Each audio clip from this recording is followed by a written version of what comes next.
Hey guys, welcome back to the channel. Today I got some exciting news. As you have probably already heard, the update to Stoneshard is now out. It was out when I was at work, so I wasn't able to cover it until now. But I'm gonna get this video out as quickly as possible. But let's go over some of the changes that are in this update.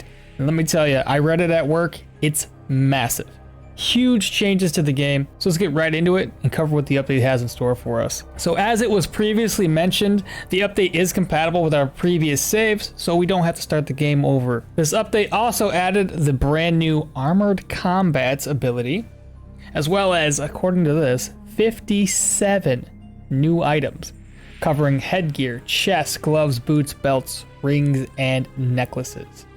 Freaking amazing.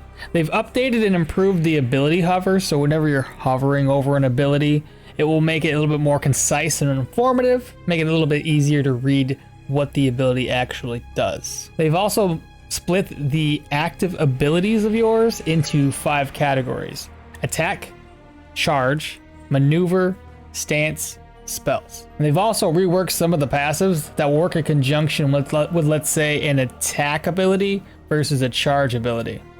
Pretty interesting. Spell hovers are now displaying a previously hidden armor penetration stats, as well as their backfire chance and backfire damage, which were already there. They're going to be adding a rework to the curses, and I've read a little bit here, so if you're actually playing on an old save, any cursed item that you've already acquired will retain the existing bonuses without any downside of constantly increasing penalties. So that's pretty neat. But obviously any of the new items that you get that are cursed are going to have the new curse rework. So both the buff and the debuff are now a static stat, as well as adding 2 new curse types. So that's cool. Am I right? Okay, adding a new achievement, Enemies Closer, which is an award for unlocking and learning every armored combat ability. Now we're on to the balances that they've added to the game. And this is pretty extensive. Reworked and tweaked most of the existing abilities, while primarily affecting range combat, shields, warfare, which was the former combat mastery. And the full list is humongous. It's actually here. I went through there, literally just about every single ability tree is tweaked in some way or another. It is crazy. I don't want to go into it. Click the thing if you want to read a little bit more into detail. It's a lot. It's a lot. Now this right here is awesome. So they've rebalanced all the armor and the shields. They changed the system for categorizing armor types, but now they're actually differentiating light, medium, and heavy armor, which I think is going to be much, much more helpful for me. I'm trying to build a character right now who has a lot of dodge, who's using medium armor. So now with this update, armor types will be represented more evenly across all levels. This change is primarily for light armor, and I would assume medium armor too, but yeah, primarily light armor, so that is more relevant in the later stages of the game. That's gonna be great. It's gonna change, I think, everybody's dynamic when it comes to building a character. Now, here's another interesting thing that they've done. So they've nerfed most of the enemies to compensate for these changes that they're doing for the armor and the shields. So in this case, we'll still be able to utilize different armor builds and still survive. You know what I'm saying? So they've also removed the passive bonuses from most abilities, which stinks because I was picking out abilities based on their passives. So if it was an active ability, let's say, and the passive gave crit chance, I'm probably gonna pick that one over another ability at that particular stage in the game. So they've also rebalanced weapons critical effects. I believe the way you look at this is the current bonus. This is the new bonus. So for swords, it was 50%, now it's down to 25. Axes are 50 to 30. Maces went down 25%. And for daggers, crit efficiency now correctly applies to common crit strikes as well as the abilities, apparently. It also increases the energy burn threshold from 20 to 25, so that was an increase. Two-handed swords decreased by 25%. Two-handed axes, that's my current build right now, we decreased by 15, which isn't terribly bad considering all the other reworks to the game. Maces got a decrease. Spears gonna decrease. Stabs looks like it went from replenish 10% maximum energy to plus 50% energy drain. Okay. bows have a 50%, instead of immobilization, it'll be a 50% knockback chance. Crossbows went from 125 knockback to 100% immobilization. And then we have our stats. So strength, willpower, these got a little bit of a rework. So strength, each threshold will now grant you 10% crit efficiency and 7.5% body part damage. So they're changing some things around there. Willpower, each point will now grant you 1.5 to the cooldown duration and ability energy cost, so that got a little bit of an increase. The threshold will also grant you, instead of 5, it'll be 7.5 magical power.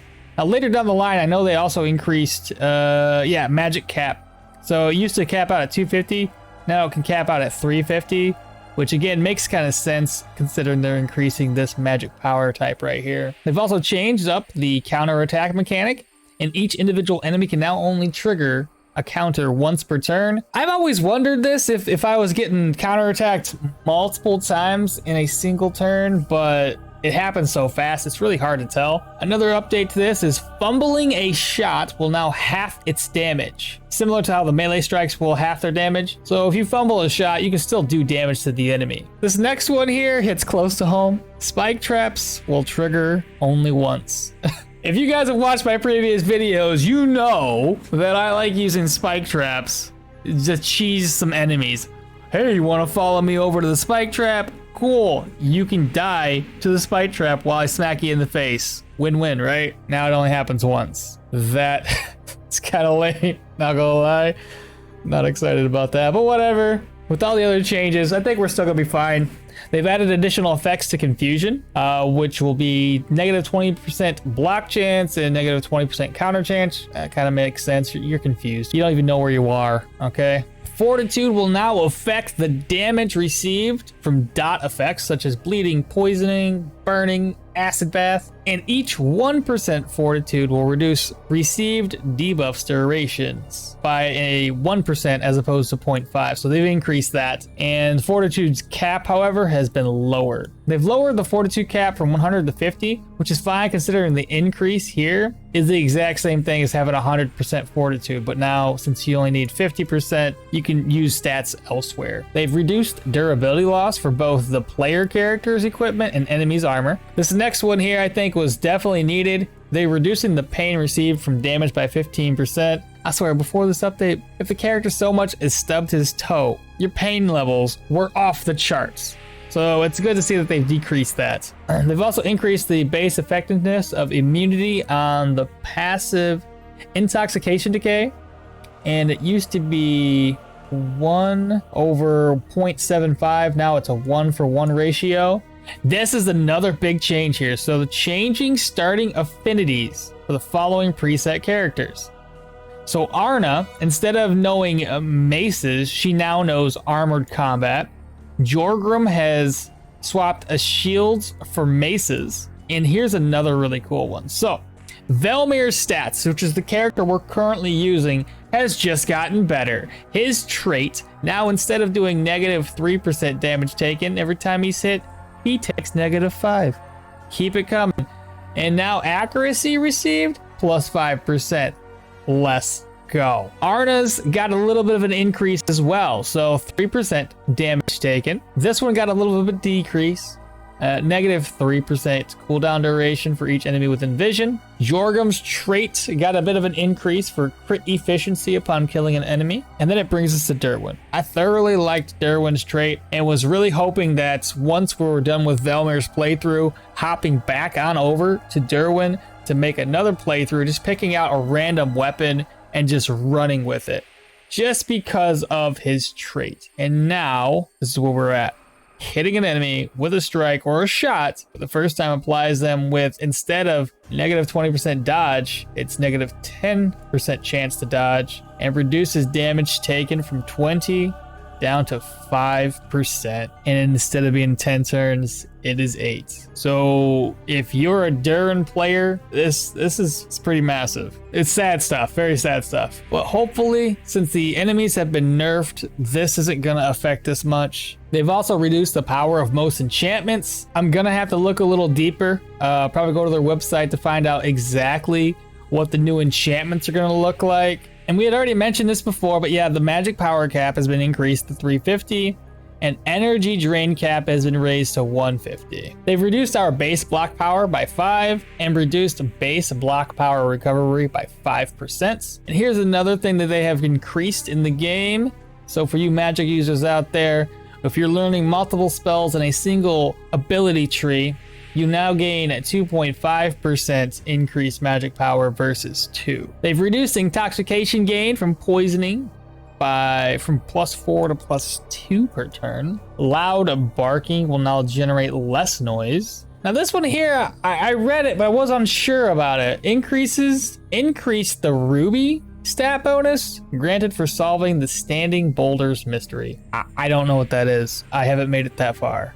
So maybe y'all can tell me in the comments below, but yeah, no clue. The bottom two here seem to be related to the prologue. So for Varen's playthrough, he's increased food drop rates as well as 33% fatigue resistance and hunger resistance while playing as him in the prologue. A couple of miscellaneous items here. Ghoul corpses can now be skinned to harvest their fur and hearts once you learn Hunt Master. They've added fish, crabs, and nets to the dock trader. They've removed treaties from the Bryn pawnbroker stock. They've standardized the levels of treaties sold by Manshire Scribe and the Bryn bookkeeper. My assumption is tier 2 and tier 3 is what they sell now. They've changed some prices of consumables. Throwing potions at enemies will now apply them with covered in alcohol effect. Added durability to shovels, which is reduced by digging. So keep that in mind if you were carrying around a shovel digging a bunch of holes. All equipable consumables, crowbar, lancet, shovel, now lose durability when used as a weapon. Renamed, this is another one I've read and I was like, oh no. So they've renamed the rogue pyromancer into a hired sorcerer and swapped his ring of fire and incineration with jolt and seal of power. So I was thinking about this. For those that are heavily armored out there, that negative shock resistance, yeah, be careful. Be careful. You can probably still take this guy out pretty easily, but just keep in mind you'll probably be taking more shock damage due to the fact that you're carrying a lot of heavy armor. And they've also renamed some items. They don't really go into detail. Next up, we have the fixes. I don't want to go into this in too much detail, but basically it fixes things like the fire barrage always missing all of its remaining fire bolts if the first or second one in this series fails to hit the target, as well as fixing the Osbrook's innkeeper wife not selling food or drink, which has happened to me before. Visuals, added animations for receiving all types of magic and nature damage. Nice. New sprites for some abilities. New sprites for some items. Here's some UI changes. So armor and shield hovers now list their type, which is gonna be good, so there's no confusion. If it's light armor, it's gonna say it. If it's medium armor, it's gonna tell you. If it's heavy armor, it's sure as shit gonna tell you. Effect hovers now list stats in a more orderly fashion. Standardize the listing and rounding of stats displayed in the character menu. This change also affects the hovers of abilities and modifier. Bonuses from enchantments no longer affect the basic stats of an item. That's good, because that's kind of confusing. You'll look at a stat of an item, let's say it's bleed, resist 10%, then you enchant it and adds another 10% bleed. That basic stat will increase by essentially to 20%. And it's like, do I have 30%? I'm so confused. So yeah, I got you. They've also fixed Gurud abilities displaying incorrect stats in their hover. I don't know who Gurud is. Well, there you have it, y'all. That is amazing. That is the update for today. I cannot wait to get back in game, which won't be really until the weekend. I work from Tuesday through Saturday. Oh my God, I'm so excited for this. Again, if you guys can, go through this Google Doc. It does list a lot more of the changes that they've done to all of the ability trees. Some good, some bad, but ultimately these changes I think are for the better, especially the fact that they've changed and rebalance the armor in the game. So now we can utilize light armor, medium armor, and heavy armor, depending on how we want to play the game. So don't forget to comment down below. Let me know what your favorite changes of this update are. I cannot wait to see your guys' input, what you like, what you dislike. And as always, like, comment, subscribe, support the channel, I'll catch you guys next time. Bye.